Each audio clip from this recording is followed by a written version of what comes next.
Hello, team, and welcome to episode 29 What If Donald Didn't Duck?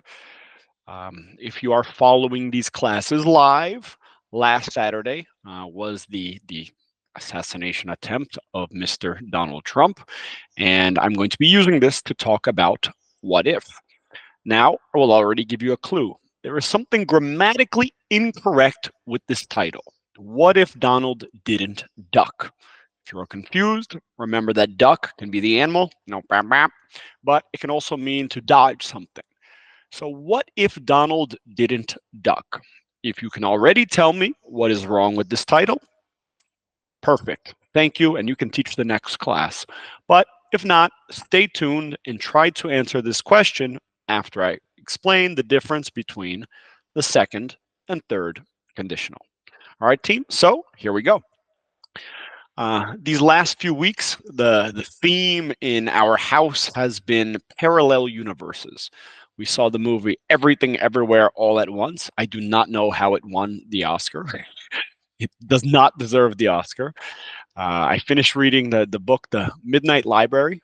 Excellent book and excellent choice if you're looking for something to read in English to practice. I like the chapter size. Some of them are just one page. Some of them are 3, 4 pages. So I think it's a perfect size for somebody who wants a reading habit in English. Team, the first thing we saw today was this channel.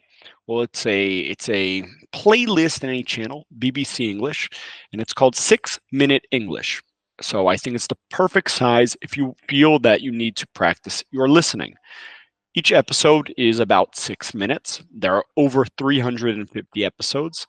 And what I liked about it is that there are various pieces related to a theme. Why is this useful? Because if you get lost, just say, okay, and try to focus again. So it will give you a 6-minute listening practice, which I think is the perfect amount. If you do this for a couple of days, let's say, okay, I'm going to listen to one of these videos for 3 or 4 weeks. At the end of those 3 or 4 weeks, you will see or hear a notable difference. So, what was the last story you remember that involved a parallel universe? Well, I guess I'm going to pick this one. Did you enjoy it? Yes, I did. And I'm not going to give any spoilers, so I will not answer the last part.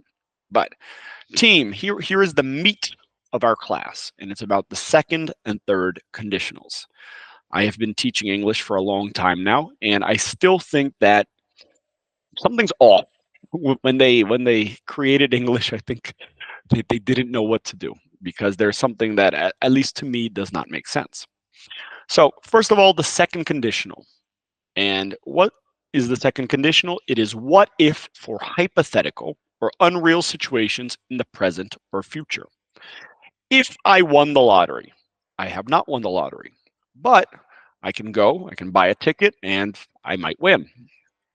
But I can also use a hypothetical impossible situation. For example, if I studied at Hogwarts, I am not Harry Potter. Wizards do not exist, as far as I am aware of. But for grammatical purposes, possible or impossible does not make a difference. What has to be true is that they're both untrue right now. And where does this get confusing, and where do I hear my students make this mistake is that we have to use the past simple to talk about something that is untrue in the present or the future. If I won the lottery, if I played soccer, if I worked in finance, if I studied abroad, if I lived in China, even though I'm talking about something that is untrue now, we use the past tense together with this guy right here, would. I would travel, I would do, I would eat, I would go, I would sleep. It does not matter. Would with the base form of the word. We can use different modal verbs, but would is the most common. So that is one. Remember the title of this episode again. What if Donald didn't duck? I was using the second conditional. Now, the next one, the third conditional for hypothetical situations in the past. As I like to call it, the crybaby.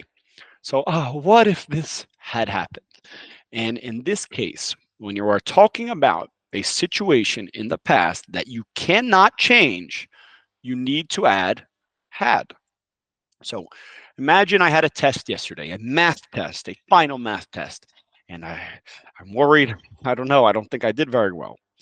If I had studied harder, I would have passed the exam.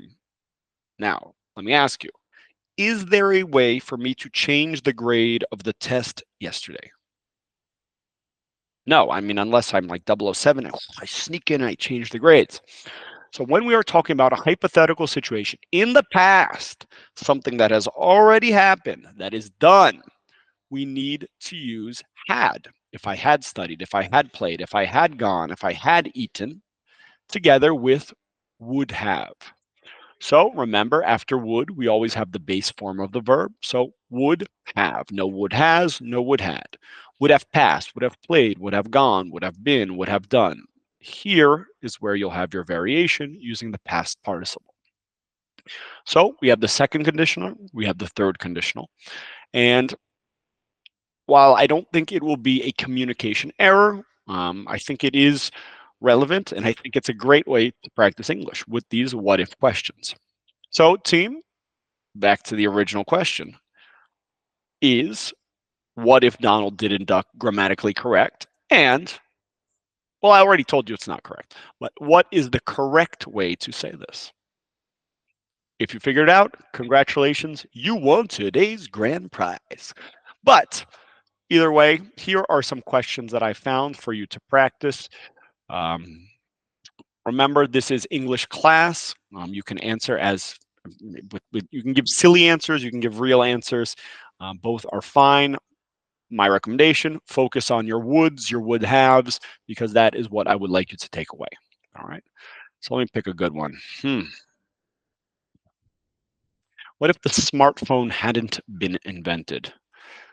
I think society would have uh, gone in a def- definitely a different direction. I don't know which one. It's hard to imagine a world without the smartphone now, but we would have become more community centric instead of global centric, maybe.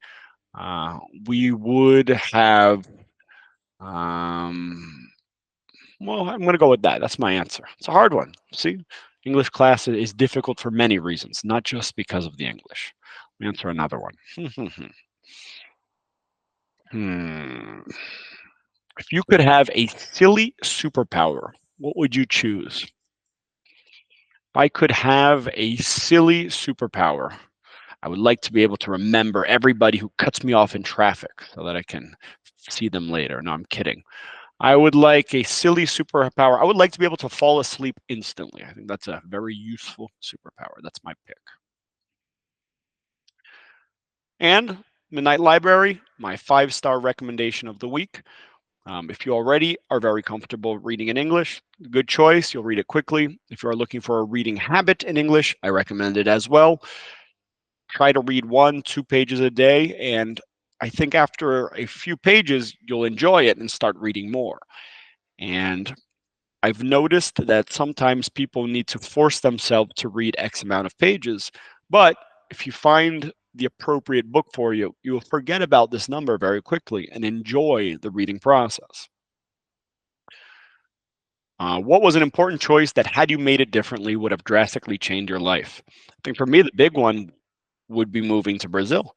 And I have no idea what my life would be like if I hadn't moved to Brazil. Team, last up, prepare your class.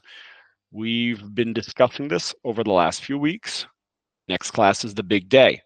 So I made this basic outline that I think can help you if you're still a little unprepared. Introduction, who you are, why you chose this topic. I think my students will be talking about a topic that is familiar to them. Why is it familiar? Number 2, necessary information, if you need to give some context, or a story that starts the show. Reinforce your argument later. You can give another good example. Uh, you can say why this is important, how you can use whatever it is you are talking about.